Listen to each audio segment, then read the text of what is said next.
1965 के भारत पाकिस्तान युद्ध के बाद भारतीय नौसेना के भीतर एक नई आग जन्म ले चुकी थी। उस युद्ध में नौसेना को सीमित भूमिका मिली थी। पाकिस्तानी नौसेना ने गुजरात के द्वारका तट पर गोलाबारी की थी। सैन्य दृष्टि से इसका प्रभाव भले ही सीमित था, लेकिन भारतीय नौसेना के लिए यह एक चेतावनी थी। इस घटना ने भारतीय नौसेना को अंदर से झंझोर कर रख दिया था। युद्ध समाप्त होने के बाद नौसेना के कई अधिकारियों का मानना था कि भविष्य में भारत को समुद्र में अधिक आक्रामक और निर्णायक भूमिका निभानी होगी। यह विचार धीरे धीरे भारतीय नौसेना की कई रणनीति का आधार बन गया। इसी दौरान भारत ने सोवियत संघ से मिसाइल बोट्स खरीदनी शुरू की, जिनमें ओसा क्लास 1 मिसाइल बोट्स मुख्य थी। ये आकार में छोटी लेकिन मारक क्षमता में बेहद खतरनाक थी। पर लगी P-15 स्काइट्स एंटी-शिप मिसाइल किसी भी टारगेट को 40 किलोमीटर दूर से ही तबाह कर सकती थी। भारतीय नौसेना को जल्द ही समझ में आ गया कि ये छोटी नौकाएं भविष्य में गेम चेंजर साबित हो सकती हैं। फिर साल आया 1971। पूरी पाकिस्तान में राजनीतिक संकट तेजी से गृह युद्ध में बदल रहा था। पाकिस्तानी सेना और बंगाली स्वतंत्रता सेनानियों के बीच संघर्ष बढ़ता जा रहा था। लाखों शरणार्थी भारत में प्रवेश कर रहे थे। दिल्ली को यह स्पष्ट हो चुका था कि अब युद्ध निश्चित है, लेकिन अंतर्राष्ट्रीय समर्थन जुटाने और नौसेना को तैयार होने का मौका देने के लिए काफ़ी समय तक युद्ध को टाला गया। और इस डिप्लोमेसी के पीछे chief of army staff Sam Bahadur का हाथ था। भारतीय नौसेना, वायुसेना और थल सेना सभी संभावित युद्ध की तैयारी में जुट गई। इस बार नौसेना को मुख्य रोल में रखा गया। नौसेना को कराची को तबाह करने की जिम्मेदारी सौंपी गई। कराची केवल एक बंदरगाह नहीं था, वह पाकिस्तानी नौसेना का मुख्यालय था। वहीं उसके युद्धपोत तैनात थे, वहीं तेल भंडार की सुविधाएं मौजूद थी, वहीं से समुद्री व्यापार और सैन्य रसद का बड़ा हिस्सा संचालित होता था।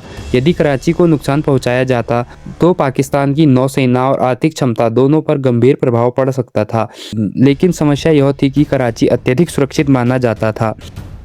उसके पास US and British made radar network, F-18 Sabre and F-104 Starfighter जैसे लेटेस्ट फाइटर जेट थी, जो कि उस time multi airgun and USA की लेटेस्ट टेक्नोलॉजी से लैस थे।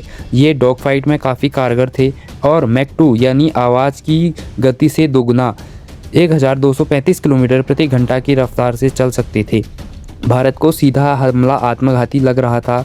इसी दौरान भारतीय नौसेना के कुछ अधिकारियों ने एक साहसी फैसला लिया। यदि बड़े वॉरशिप्स से हमला जोखिम भरा है तो छोटी, तेज और सटीक निशाना लगाने में माहिर सोवियत मेड मिसाइल बोट्स का यूज़ किया जाएगा। लेकिन इनमें एक प्रॉब्लम थी, ये बोट्स बेसिकली डिफेंस के लिए बनी थी, तो ये केवल 500 नॉटिकल माइल्स लगभग 296 किलोमीटर तक का ही सफ़र तय कर सकती थी। इससे आगे इन्हें नहीं ले जाया जा सकता था, क्योंकि तेज होने के कारण ये तेल ज़्यादा यूज़ करती थी और इनमें लगा रडार MR331 रेंगआउट केवल 75 से 80 किलोमीटर तक ही स्कैन कर सकता था। उस समय के पश्चिमी बेड़े के ऑपरेशन स्टाफ में कार्यरत GM हरिनंदानी ने सुझाव दिया कि यदि इन मिसाइल बोट्स को टो करके ले जाया जाए तो इन्हें कराची में हमला करने के लिए इस्तेमाल किया जा सकता है। यह प्रस्ताव वरिष्ठ अधिकारियों को पसंद आया और फिर इसके प्रशिक्षण शुरू हुए। तो यह तय किया गया कि मिसाइल नौकाओं को अकेले नहीं भेजा जाएगा, उनके साथ बड़े एस्कॉर्ट और हेल्पर जहाज भेजे जाएंगे, जो इन्हें टो करके पाकिस्तान की सीमा के पास छोड़ेंगे। इस ऑपरेशन को ऑपरेशन टाइटन नाम दिया गया, जो कि शिवजी के त्रिशूल से इंस्पायर था। इस ऑपरेशन को करने का मौका 5th killer missile boat squadron को दिया गया, जिसके कमांडर बाबू भान यादव थे। इस ऑपरेशन के लिए मेन रोल में 3 मिसाइल बोट्स INS निपात, INS निर्गात और INS वीर को चुना गया और INS किल्तान और INS कचाल को इनके साथ भेजा गया, क्योंकि ये पनडुब्बी रोधी एस्कॉर्ट और रडार में सहायता में एक्सपर्ट थे। INS पोशाक को भी इनके साथ भेजा गया ताकि मिसाइल बोट्स को वापस आने के लिए ईंधन की आपूर्ति की जा सके। अब योजना व्यवहारिक लगने लगी थी। इन नौकाओं के अधिकारियों और नाविकों को महीनों तक कई विशेष प्रशिक्षण दिया गया, जैसे कि रात में संचालन, रडार व बचाव, मिसाइल लॉन्च की प्रक्रियाएं और त्वरित वापसी की रणनीतियाँ। नवंबर 1971 के अंतिम माह तक तैयारियां पूरी हो चुकी थी। कमांडर बाबू भान यादव द्वारा गोपनीय ब्रीफिंग आयोजित की गई, नक्शों का अध्ययन किया गया, कराची के समुद्री मार्गों और संभावित लक्ष्यों का विश्लेषण किया गया। योजना इतनी गोपनीय थी कि केवल चुनिंदा अधिकारियों को इसकी पूरी जानकारी थी। फिर आया 3 दिसंबर 1971। पाकिस्तान ने भारतीय हवाई अड्डों पर हमला किया। PM इंदिरा गांधी ने फुल फ्लेज वॉर की परमिशन दे दी। युद्ध आधिकारिक रूप से शुरू हो चुका था। भारतीय नौसेना को वह आदेश मिल गया जिसका वह बेसब्री से इंतजार कर रही थी। ऑपरेशन टाइटन को अगले ही दिन 4 दिसंबर 1971 को शुरू किया गया। भारत के ओक्सा नेवल बेस गुजरात से स्ट्राइक ग्रुप निकला। अरब सागर की लहरों के बीच स्ट्राइक ग्रुप चुपचाप आगे बढ़ रहा था। रेडियो साइलेंस मेंटेन रखा गया। ऑर्डर्स थे कि इमरजेंसी में कम्युनिकेशन केवल रशियन भाषा में होगा ताकि वे आसानी से इंटरसेप्ट ना हो सकें। जहाज़ों की लाइट्स बंद थी। हर नाविक अपने स्थान पर मौजूद था। सैकड़ों किलोमीटर दूर कराची अपनी सामान्य गतिविधियों में व्यस्त था। उसे अंदाज़ा भी नहीं था कि भारतीय नौसेना उसके इतिहास की कहानी का सबसे बड़ा और महत्वपूर्ण खंड लिखने आ रही है। कुछ ही घंटों में अरब सागर की वह शांत रात आग और विस्फोटों से इतिहास को बदलने वाली थी। स्ट्राइक ग्रुप कराची से 250 नॉटिकल मील अंतर्राष्ट्रीय जल में रुका रहा ताकि पाकिस्तानी वायुसेना की गश्त की पहुंच से दूर रह सके। तय किया गया था कि हमला केवल रात के अंधेरे में होगा क्योंकि पाकिस्तानी विमानों के पास रात में बमबारी की क्षमता नहीं थी। तभी रात के लगभग 10:30 पे भारतीय स्ट्राइक ग्रुप को आदेश मिला, हमला करो और पाकिस्तान की नौसेना को अपंग बना दो। अंधेरे की आड़ में तीनों मिसाइल नौकाएं त्रिशूल जैसी त्रिकोण संरचना में आगे बढ़ी, बार बार दिशा बदलते हुए ताकि दुश्मन के रडार को चकमा दिया जा सके। स्ट्राइक ग्रुप अब पाकिस्तान की सीमा में घुस चुका था। तभी लगभग 10:45 पे कराची से लगभग 70 मील दक्षिण में INS निर्घात के रडार ने उत्तर पश्चिम में एक बड़े लक्ष्य को पकड़ा। उसने उस पर 2 स्काइट्स मिसाइलें दागी। पहली मिसाइल जहाज़ के प्रोपेलर में जा लगी। इससे पहले कि खैबर कुछ रिएक्ट कर पाता, दूसरी मिसाइल उसके बॉयलर में जा घुसी। PNS खैबर डूब गया। 222 पाकिस्तानी नौसैनिकों को काल ने अपना ग्रास बना लिया। ये वही जहाज़ था जिसने 1965 में नेवी के द्वारका बेस पे अटैक किया था। फिर लगभग रात के 11 बजे INS निपात ने कराची के उत्तर पश्चिम में लगभग 23 नॉटिकल माइल्स पे 2 लक्ष्यों की पहचान की। उसने 2 स्काइट्स मिसाइलें फायर की। एक मिसाइल सीधा जाके MV वीनस चैलेंजर पर लगी, जो कार्गो जहाज़ पाकिस्तान के लिए अमेरिका से गोला बारूद ला रहा था। मिसाइल लगते ही जहाज़ विस्फोट से चूर चूर हो गया। दूसरी मिसाइल ने एस्कॉर्ट डिस्ट्रॉयर PNS शाहजहां को बुरी तरह क्षतिग्रस्त कर दिया।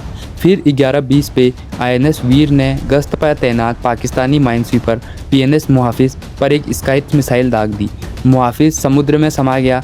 कराची की माइन हटाने की क्षमता ध्वस्त हो गई।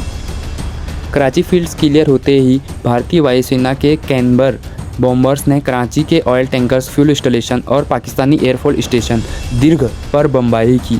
कराची के तेल टैंकर धधक उठे, लेकिन असली तबाही अभी बाकी थी। INS निपात ने बिल्कुल करीब पहुंचकर अपनी बची हुई मिसाइलें कराची के कॉमेडी ऑयल टैंकर्स पर दाग दी। टैंक पूरी तरह नष्ट हो गए। कराची के आसमान में आग की लपटें उठने लगी। भड़कती आग 7 दिनों तक जलती रही, जो कि मीलों दूर समुद्र से साफ साफ दिखाई दे रही थी। रेडियो ने मौन तोड़ा। कोडवर्ड अंगार मुंबई ऑपरेशन रूम में गूंज उठा। ये ऑपरेशन त्रिशूल की सफलता प्राप्ति का संकेत था। पूरा टास्क फोर्स 0 कैजुअलिटी के साथ सुरक्षित भारतीय बंदरगाह लौट आया। पाकिस्तानी कमांडरों को कुछ समय तक समझ ही नहीं आया कि हमला किसने किया। कुछ रिपोर्टों में शुरुआत में यह माना गया कि शायद अपनी ही सेना की गलती हुई है। उन्हें भारत से ऐसे हमले की उम्मीद नहीं थी, लेकिन बहुत जल्द सच्चाई सबके सामने आई। भारतीय नौसेना ने कराची के बाहर समुद्र में एक ऐसा खौफ पैदा कर दिया था कि विदेशी व्यापारिक जहाज़ों ने कराची आना बंद कर दिया। दुनिया भर के कमर्शियल जहाज़ों ने भारतीय अधिकारियों से सुरक्षित रास्ता मांगना शुरू कर दिया या अपना रूट बदल दिया। इसका नतीजा यह हुआ कि पाकिस्तान का आयात निर्यात पूरी तरह ठप पड़ गया। कराची के कॉमेडी ऑयल टैंकर्स में लगी आग ने पाकिस्तान के कुल संचित ईंधन का 50% से अधिक हिस्सा एक ही रात में जलाकर राख कर दिया। एक झटके में देश की आधी से ज़्यादा ऊर्जा खत्म हो गई थी, जिससे ट्रेनें, ट्रक, फैक्ट्रियां और मिलिट्री मूवमेंट सब ठप होने लगा। इसे एशिया का सबसे बड़ा बॉनफायर माना जाता है।